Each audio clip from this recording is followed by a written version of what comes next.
झारखंड का नेता कैसा हो, महाराष्ट्र के नेता कैसा हो, माननीय रवींद्रजी चव्हाण साहेब यांच्या विरोधात नेत्याल वक्तव्य करणाऱ्या रामदास कदम यांचा निषेध हो. रामदास कदम, रामदास कदम, नीम का पत्ता कड़वा है, नीम का पत्ता कड़वा है, रामदास कदमच्या बैलाला, रामदास कदमच्या बैलाला, रामदास कदमच्या बैलाला, रामदास कदम, रामदास कदम, रामदास कदम, रामदास कदम, चव्हाण साहेब आगे बढ़ो, हम तुम्हारे साथ हैं, चव्हाण साहेब आगे बढ़ो, हम तुम्हारे साथ हैं, चव्हाण साहेब आगे बढ़ो, हम तुम्हारे साथ हैं. अरे यार रामदास कदमचं करायचं काय, खाली डोकं वर पाय, रामदास कदमचं करायचं काय, खाली डोकं वर पाय, रामदास कदमचं करायचं काय, खाली डोकं वर पाय, चव्हाण साहेब आगे बढ़ो, हम तुम्हारे साथ हैं, चव्हाण साहेब आगे बढ़ो, हम तुम्हारे साथ हैं. भारतीय जनता पार्टीचा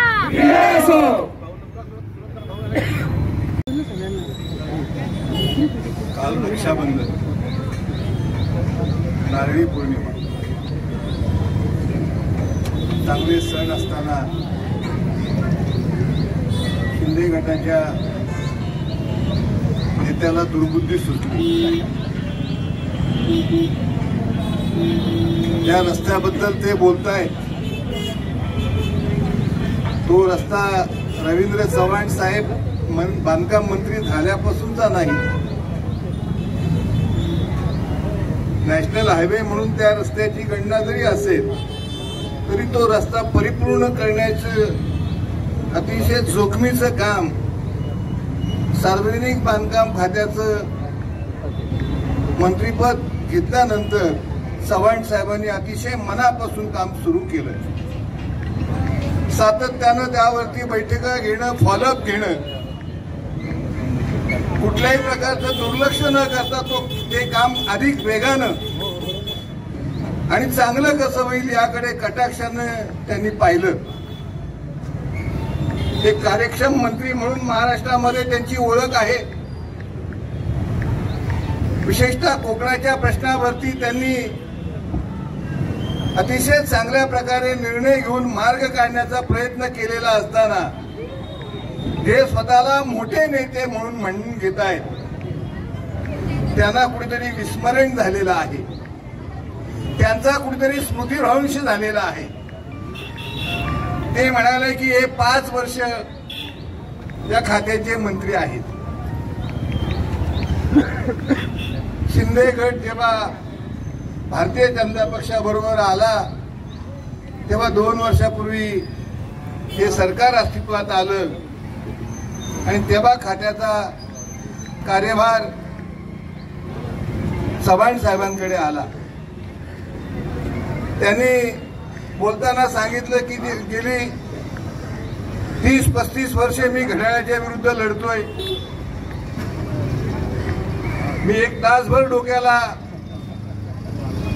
लावला खुराक देण्याचा प्रयत्न केला की घड्याळाला 30-35 वर्ष झाली कधी. राष्ट्रवादीची स्थापना होऊन 25 वर्ष झालेली आहेत.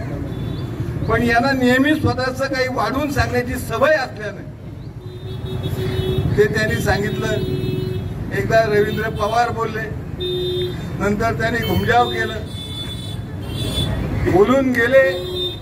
त्याबद्दल कुठेतरी दिलगिरी व्यक्त करण्याची आवश्यकता असताना गोलमाल बोलत असताना ते अधिक फसत चाललेले आहे.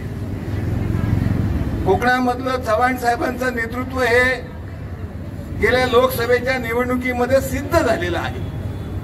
ज्या ज्या ठिकाणी अशक्य प्राय वाढणारी आहे जय किंवा निवडून येणं हे कठीण असताना, अशक्य प्राय असताना चव्हाण साहेबांनी ते विजय सोपे करून दाखवले. त्याची प्रचिती शिंदे गटालाही आलेली आहे. मग ती रायगडची जागा, कल्याणची जागा असेल तर इतर काही जागा असतील, परंतु ते नेत्यांच्या स्मरणात नसल्यानं, पक्ष त्यांना विचारत नसल्यानं मग कुठेतरी आपली आठवण त्यांना करून द्यावीशी वाटते. म्हणून कुठल्या तरी विषयावर बोलण्याचा ते प्रयत्न करतात. मागच्या वेळेस गजाभाऊंच्या विरुद्ध ते बोलले. एका पक्षाच्या ज्येष्ठ नेत्याच्या विरुद्ध इतकं खालच्या पातळीला जाऊन ते बोलले, त्यानं त्यांची कीर्ती काही वाढलेली नाही. असे अनेकदा ते बोलत राहिले, टीका करत राहिले आणि त्यामुळे त्यांच्या मुलाचं भवितव्य कुठेतरी धोक्यामध्ये आलेलं आहे. आणि म्हणून हे सावरण्याकरता, इतरांचं लक्ष आपल्याकडे वेधून घेण्याकरता एक कार्यक्षम मंत्र्यावरती, चव्हाण साहेबांसारख्या कार्यक्षम मंत्र्यावरती त्यांनी त्यांच्या खात्याचा तर कारभार सुधारून दाखवला, पण कोकणातले अनेक प्रश्न, अनेक कामं त्यांनी करून दाखवली. मुंबई गोवा हायवे हा आज काही खराब झालेला नाही, की 2-5 वर्षातला हा खराबीचा प्रश्न नाही. गेली 30, 35, 40 वर्षे आपण पाहतोय की हा रस्ता सातत्यानं खराब होत चाललेला आहे. कितीही दुरुस्ती केली तरी टिकत नाही, ही वस्तुस्थिती आहे. म्हणून त्यावरती कायमस्वरूपी तोडगा काढण्याकरता कॉन्क्रिटीकरणाचा पर्याय सुद्धा त्या ठिकाणी घेतलेला आहे. पत्रकार संघानं अनेक वर्ष आंदोलन केलं, अनेक सामाजिक संस्थांनी आंदोलन केलेलं आहे. आज माणगावला पत्रकार उपोषणाला बसलेले आहेत. अशा या ज्वलंत प्रश्नावरती प्रश्नाची सोडवणूक करण्याकरता स्वतःच्या मुख्यमंत्र्यांच्याकडे जाण्याऐवजी कुठेतरी घरामध्ये बसून जर का हे टीका टिप्पणी करत असतील टिकोजीराव, तर यांचा निषेध करून एवढा थोडा आहे. एका चांगल्या नेतृत्वाचा त्यांनी केलेला अवमान, हा कोकणाचा अवमान आपण समजून त्यांचा निषेध या ठिकाणी करत आहोत. नमस्कार.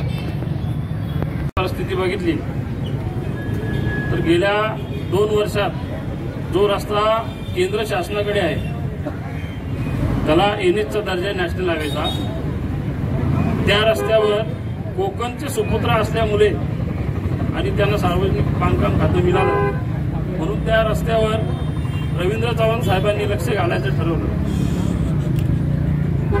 तो रस्ता त्यांच्याकडे नसून सुद्धा एक आपली बांधिलकी आहे, कोकणाची बांधिलकी आहे म्हणून त्यांनी त्याच्यावर लक्ष घालायला सुरुवात केलं. 10 वर्षाची परिस्थिती आणि आता 2 वर्षात सुधारलेला रस्ता, हे काम कुठेतरी रवींद्र चव्हाण साहेबांनी केलंय म्हणून हे रामदास कदम यांच्या पोटात दुखायला लागलेलं आहे.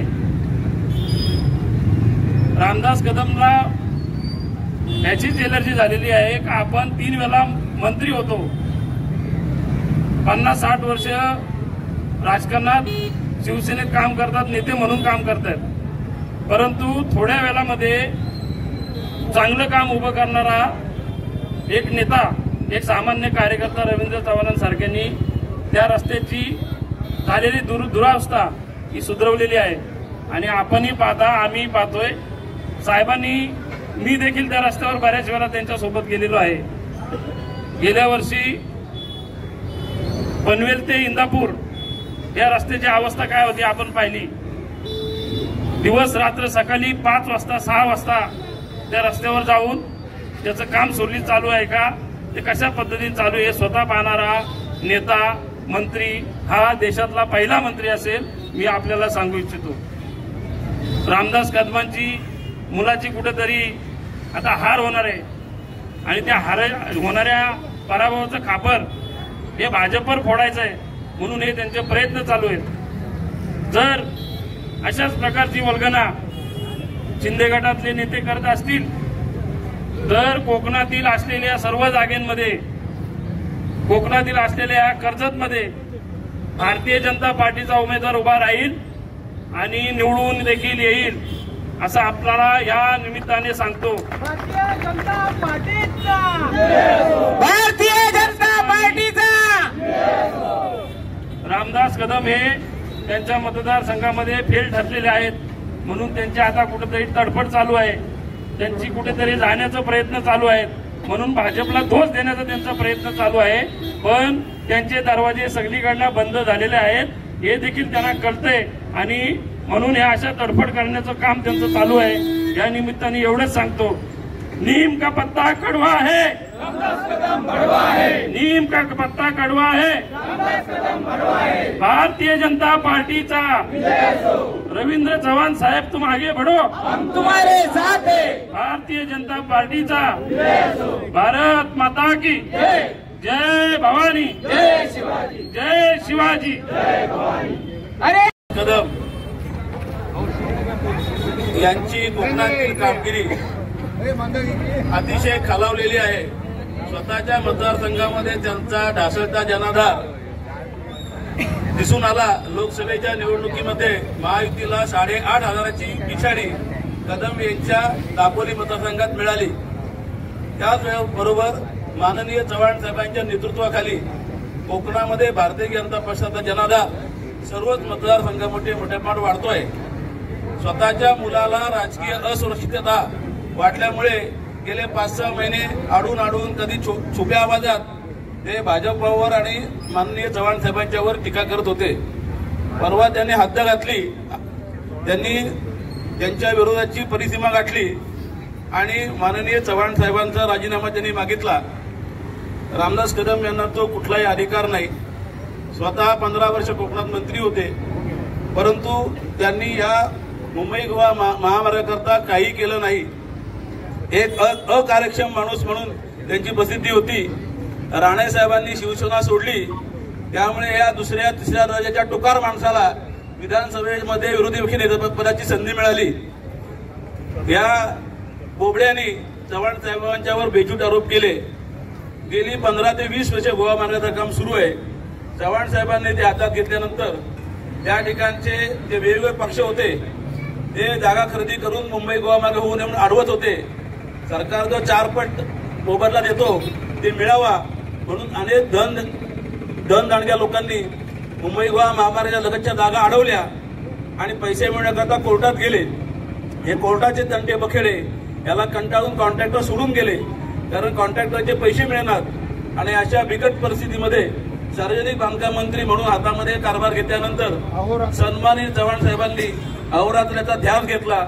छोटे मोठे तंटे बखेडे होते ते मिटवले, त्यांचे आर्थिक मागण्यांचे क्षेत्रातील प्रश्न सोडवले आणि कुठेतरी आता मुंबई गोवा महामार्ग हा कुठेतरी लाईनवर लागलेला आहे। माणगाव सारख्या ठिकाणी शहरातून रस्ता जातो, त्यामुळे तिथे रुंदीकरण होऊ शकत नाही, पर्यायी मार्ग काढला।